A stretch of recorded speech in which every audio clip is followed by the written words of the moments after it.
वक्रतुण्ड महाकाय सूर्यकोटि समप्रभ निर्विघ्नं कुरु मे देव सर्वकार्येषु सर्व। नमस्कार, दिनेश कुमार माली, कक्षा द्वादश, विषय गणित, अध्याय जो 4 है।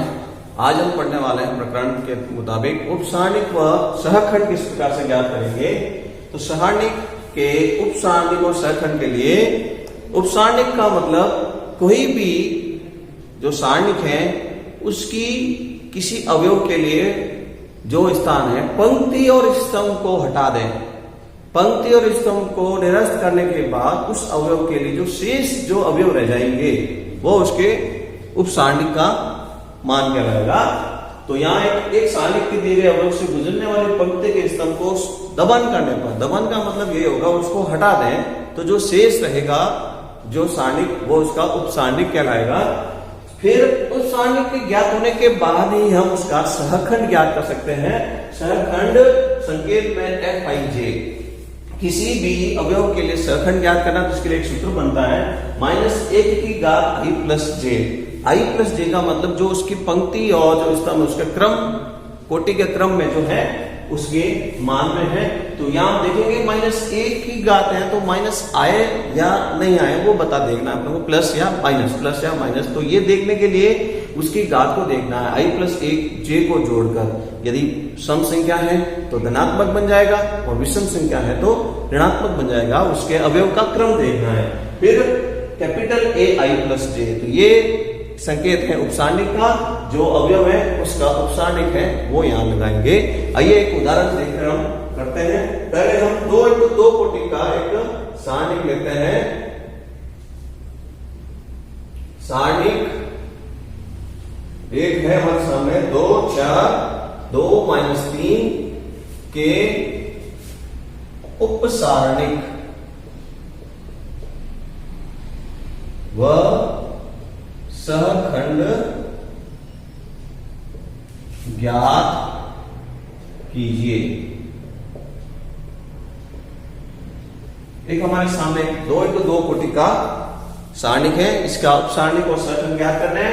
4 अवयव है तो 4 के लिए बात करेंगे। सबसे पहला जो है 2 अवयव का उपसारणिक।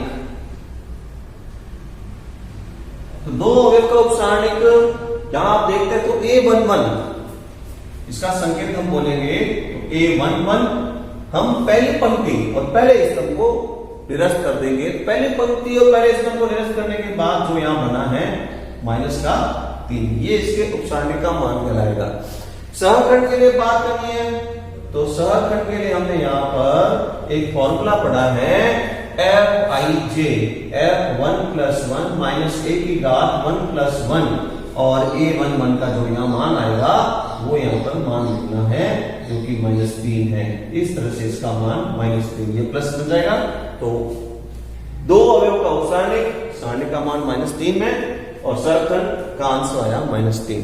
इस तरह से आगे पहली पंक्ति के अंदर ही जाए 4 अवयव का उप सारणिक, तो इसका संकेत बनेगा A12।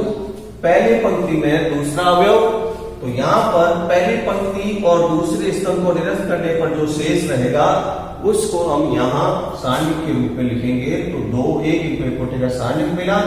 अब हम इसकी सहखंड की बात करें तो सहखंड में हम यहां पर लिखेंगे F12 - a की घात 1 + 2। तो यहां पर देख रहे हैं तो 1 और 2 3 विषम संख्या को हो गया। तो उपसारणिक का मान जो यहां पर है वो उपसारणिक का मान लिखा जाए तो यहां पर इस तरह से इसका आंसर आ जाएगा -2। माइनस आ रहा है क्योंकि -1 की घात 3 विषम संख्या है। इसी तरह से 2 अवयव, वापिस अवयव 2 है परंतु पंक्ति बदल गई है। 2 अवयव का उपसारणिक दूसरी पंक्ति में है। अभी जो हम ये पढ़ रहे थे ये पहली पंक्ति के थे, ये दोनों ही पहली पंक्ति में थे। अब जो हम पढ़ रहे हैं अब वो दूसरी पंक्ति के हैं। दूसरी पंक्ति तो दो अवयव का उपसारणिक A21, दूसरी पंक्ति का पहला अवयव, दूसरी पंक्ति और पहले स्तंभ को निरस्त करें, दूसरी पंक्ति और पहले स्तंभ को निरस्त करें तो शेष रह जाएगा 4। तो शतखंड की बात करेंगे तो शतखंड F21, तो -1 की घात 2 + 1, फिर जो यहां पर सारणिक का मान है 4, इस तरह से ये माइनस का 4 माइनस बन जाएगा, फिर घात में 3 है। अंतिम -3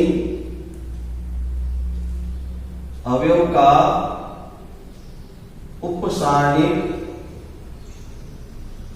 A22, दूसरी पंक्ति का दूसरा अवयव, दूसरी पंक्ति को हटाते हैं, दूसरे स्तंभ को हटाते हैं, तो जो शेष रहा वो है 2। तो 2 की उपसारणिक है, एक की उपसारणिक है शतखंड F22 -1 की घात 2 + 2, और यहां जो सारणिक का मान है वो है 2। इस तरह से इसका दूसरी पंक्ति का दूसरा अवयव, और ये 2। इस तरह से अभी हमने उपसारणिक और सहखंड ज्ञात करना सीखा है। तो सहखंड में आप देख रहे हैं, तो सहखंड के लिए यहां पर पहली पंक्ति का पहला अवयव धनात्मक ही रहेगा, पहली पंक्ति का दूसरा अवयव जो ऋणात्मक बनेगा, दूसरी पंक्ति का पहला अवयव वो ऋणात्मक बनेगा, और दूसरी पंक्ति का दूसरा अवयव वापिस धनात्मक बनेगा। लिखिए इसको समझकर।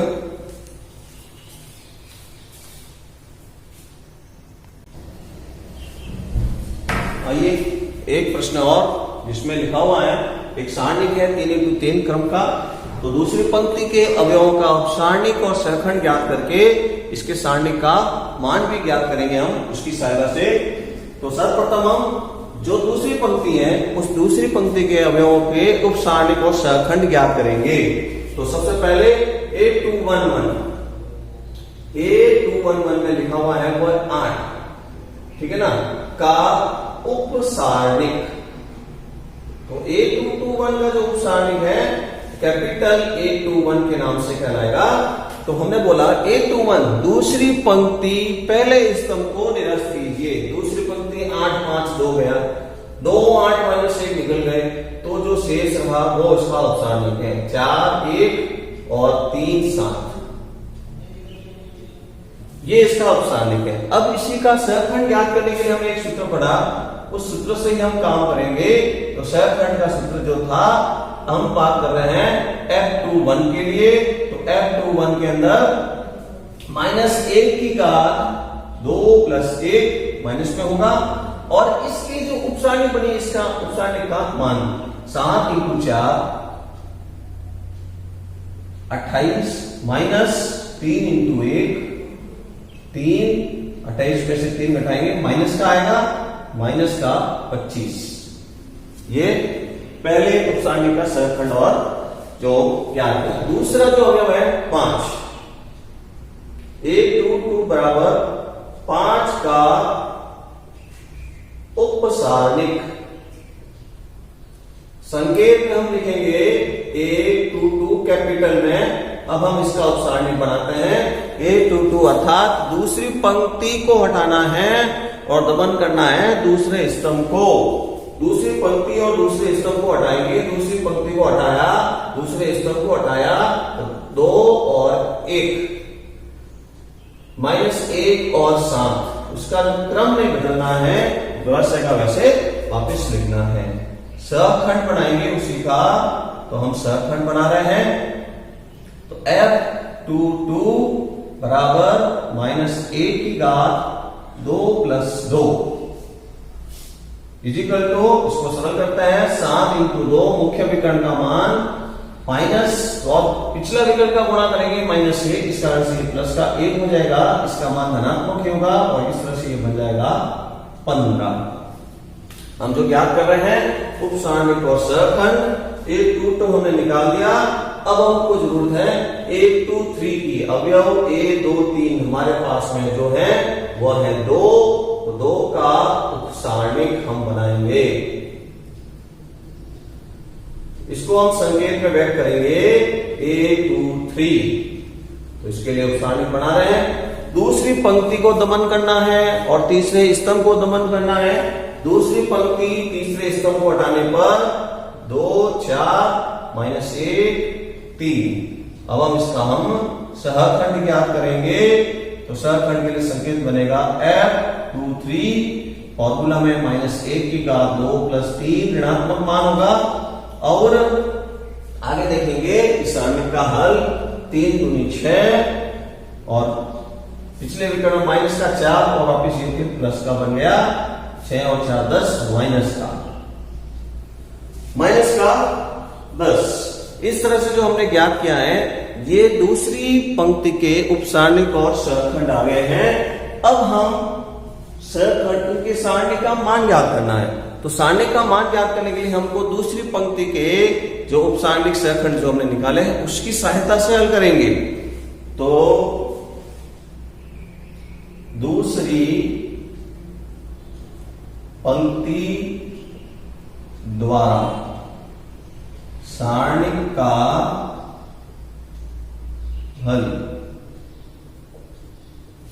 डेल, सारणी को हम डेल मानते हैं।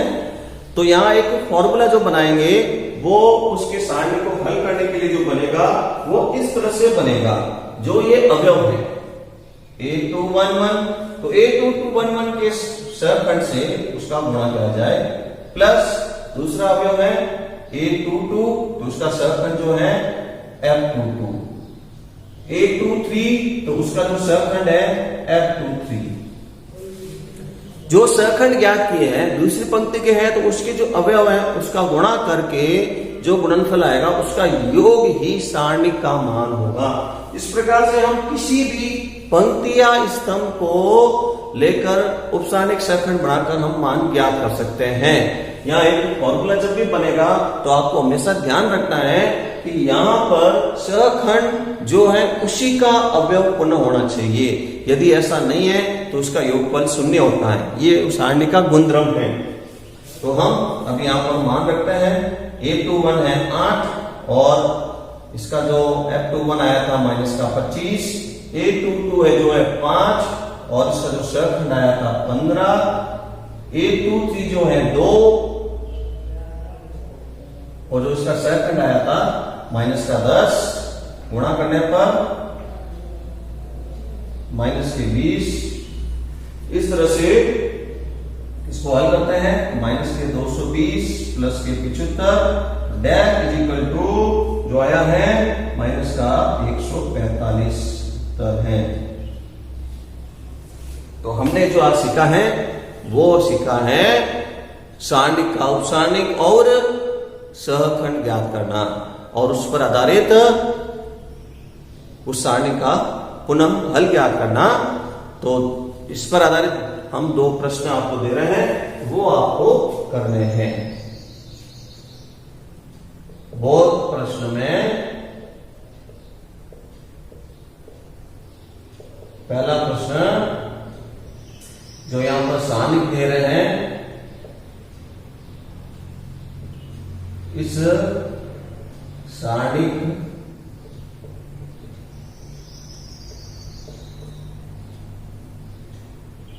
में उपसारणिक व सहखंड ज्ञात कीजिए।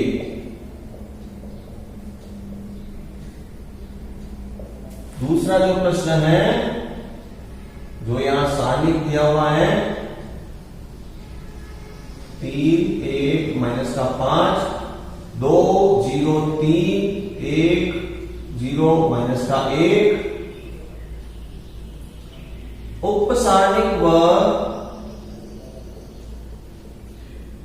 उपसारणिक व सहखंड ज्ञात करके प्रथम स्तंभ से सारणिक का हल करो। तो पहले आपको इसके उपसारणिक और सहखंड ज्ञात करने हैं।